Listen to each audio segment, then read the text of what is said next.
Welcome to AI Quickcast, your hub for concise and reliable AI updates. A new AI can read your feelings better than humans.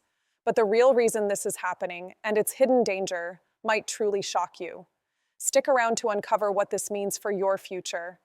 Think about it. AI models are now scoring a staggering 82% on emotional intelligence tests, far outperforming the human average of just 56%. This isn't just theory. We're talking about AIs like ChatGPT, Gemini, and Claude accurately selecting emotionally intelligent responses. Here's the kicker. They're even creating new, reliable emotional intelligence tests in record time. This isn't just a tech breakthrough. It completely changes how you'll interact with technology and even people. Imagine AI coaches, mental health tools, or customer service that understands you on a deeper level.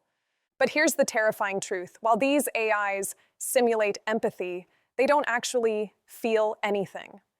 Researchers are raising massive red flags about privacy, data misuse, and the potential for manipulation.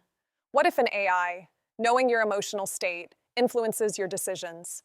Microsoft CEO Satya Nadella even says, IQ without EQ. It's just a waste of EQ, highlighting the human element AI can't truly replicate. We might prefer human empathy, even when the AI says the exact same thing. This means we risk trading genuine human connection for a perfectly responsive, yet hollow, digital mirror. Hit like and follow to stay up to date.